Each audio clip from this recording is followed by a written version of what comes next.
Pierre Cerne, merci de recevoir notre magazine pour évoquer quelques sujets très pratiques ayant trait à l'accessibilité des transports, essentiellement à Paris. Le syndicat des transports d'Île-de-France, qui est l'autorité organisatrice de transport, a défini un schéma directeur d'accessibilité des transports qui a été adopté en 2008 puis 2009 par le Conseil régional d'Île-de-France. Vous en présidez la commission transport.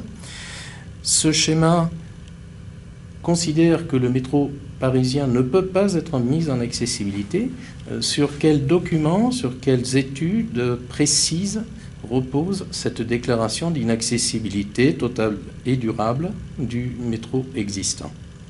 Alors, juste pour préciser, je ne suis pas président de la commission transport du Conseil régional, mais vice-président du Conseil régional en charge des transports. Enfin, ce qui, de toute façon, je suis la mise en application du schéma directeur d'accessibilité, qui est cofinancé en fait entre le STIF, la région et quand même les opérateurs à hauteur de 25%. Donc c'est une prise en charge qui est largement portée, donc coportée par la région et le STIF à hauteur d'1,4 milliard d'euros de programmation d'aménagement. Ça comprend pas seulement les modes lourds, c'est aussi la mise en accessibilité des arrêts de bus, etc. Ce qui fait dire au syndicat des transports d'Île-de-France dans le schéma directeur d'accessibilité que le métro ne peut pas être mis en accessibilité totale, puisque un certain nombre de stations font l'objet quand même d'une mise en accessibilité. C'est les rapports de l'opérateur, donc de la RATP, sur l'impossibilité technique de mettre en accessibilité un certain nombre de stations qui sont généralement des stations historiques qui donc ont une conception qui date du début du XXe siècle et sur lesquelles la mise en accessibilité est jugée impossible en totalité. J'avais par exemple lu les éléments qui concernaient la station Châtelet-Les Halles où la mise en accessibilité nécessitait théoriquement, mais c'était impossible en sortie, de faire émerger 20 accès en ascenseur. Ça, c'est Dixit, la RATP.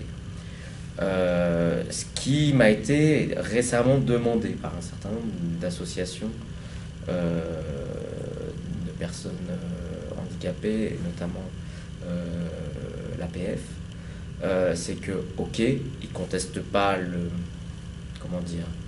la réalité éventuelle de l'impossibilité technique, mais ils demandent à pouvoir la constater, ou en tout cas à en être, co-témoin d'une certaine manière, c'est-à-dire de faire des visites techniques avec les services de la RATP et du STIF. Ce qui veut dire qu'il n'existe pas à l'heure actuelle de documents établissant l'impossibilité technique avérée, station par station, et pour chaque ligne? Si, alors ces documents, ils existent à la RATP, mais ce que souhaitent un certain nombre d'associations, je ne sais pas si c'est le cas, mais et ça me paraît pas une demande totalement illégitime, c'est de pouvoir venir sur la base de ces documents, voire constater elle-même avec les services de la RATP en l'occurrence et du STIF, de pouvoir venir constater ces éléments de non-possibilité technique de réaliser. Ce qu'il faut savoir, c'est que la loi de 2005 n'impose pas la mise en accessibilité complète du réseau souterrain. Dans le délai de 10 ans. Dans le délai, pour 2015, effectivement. Dans le délai de 10 ans. Dans le délai de 10 ans. Donc, de ce point de vue-là, le schéma directeur d'accessibilité a mis l'accent sur la réalisation d'un certain nombre d'aménagements, malgré tout, pour rendre un certain nombre d'accès possibles sur les lignes, indique que toute création de station nouvelle, évidemment, doit être accessible, et a mis, c'est vrai, l'accent majeur sur le réseau de surface. Justement, dans le schéma directeur d'accessibilité des transports, c'est le réseau d'autobus de surface qui sert de transport de remplacement. Or, ce réseau ne fonctionne pas dans les mêmes amplitudes, par exemple en soirée il n'assure pas les retours de spectacle, par exemple. Il ne démarre pas dans un certain nombre de quartiers suffisamment tôt pour correspondre aussi à des horaires de travail. Le dimanche, jour férié, les lignes sont en service très restreint. Les fréquences sont très inférieures à celles du métro. Est-ce que ce service bus de surface correspond véritablement à une notion de transport de remplacement ? Ce transport de remplacement vous place-t-il en sécurité juridique ? Ça, la sécurité juridique, j'ai envie de dire, tant qu'il n'y a pas eu de jurisprudence, on peut toujours l'estimer. Chacun la voit à l'aune de son estimation, mais je pense que moi, je ne suis pas du genre à miser sur la sécurité ou pas la sécurité juridique. J'ai envie de dire, ce qui compte pour moi, c'est la réalité ou non de l'accessibilité pour les usagers. Et d'une certaine manière, quand bien même je serais en sécurité juridique, je ne m'en satisferais pas si je considère que je suis en sécurité juridique, mais que pour l'usager, ce n'est pas bon. Donc, moi, la réponse, c'est qu'effectivement, on a un besoin de rattrapage important qui est en cours sur notamment l'amplitude horaire des lignes de bus.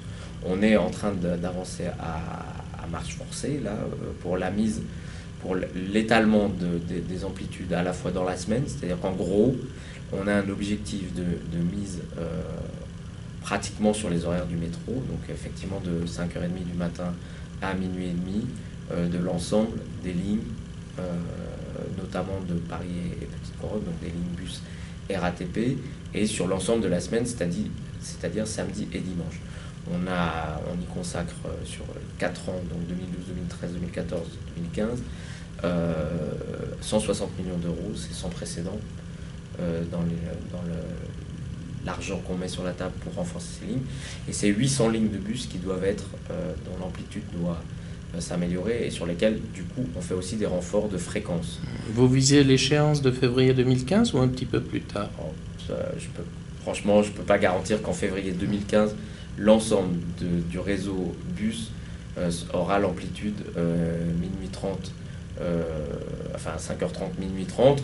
En revanche, je pense que les lignes qui sont en surface à peu près comparables aux lignes de métro, je pense elles le sont.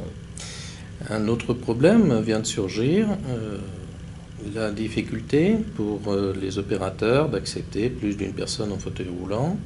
C'est le cas dans le réseau RATP, qui considère, bien que ce ne soit écrit nulle part dans son règlement, qu'une seule personne en fauteuil doit prendre place à l'intérieur d'un bus. Or, un jugement récent, à Lille, vient de sanctionner, au titre d'une inégalité de traitement et d'un manquement à l'obligation contractuelle de transport, une telle restriction. Comment comptez-vous aborder ce problème pour faire en sorte qu'en fait, toutes les personnes, y compris en fauteuil roulant, qui ont besoin d'être transportées à un moment donné, le soient effectivement? Alors, j'ai lu l'intégralité du jugement sur Transpol, qui est l'opérateur de Lille, effectivement, qui a été condamné sur la base d'une plainte d'un usager qui avait été refusé dans un bus sous prétexte qu'il y avait déjà une personne en fauteuil, et sans d'ailleurs de justification. Et en plus, le jugement est assez impressionnant. La personne est restée, je sais plus, un bon moment dehors en plein hiver. Quarantaine de minutes. Quarantaine de minutes en plein hiver. Donc voilà, le jugement est intéressant. La plupart des remontées qu'on avait d'usagers PMR mécontents, c'était plutôt sur soit des conducteurs de bus qui refusaient sous divers prétextes, voire pas le temps, voire ma palette ne fonctionne pas, voire je ne sais pas la faire fonctionner. Donc on avait déjà saisi la RATP sur cet aspect, et les opérateurs optiques d'ailleurs en grande couronne, sur cet aspect qu'il n'était pas question que le STIF finance chèrement la mise en accessibilité des bus en y installant des systèmes pour que derrière un conducteur sur deux ne le fasse pas marcher, soit parce qu'il est en panne, soit parce qu'il ne sait pas le faire, soit parce qu'il n'a pas envie de le faire.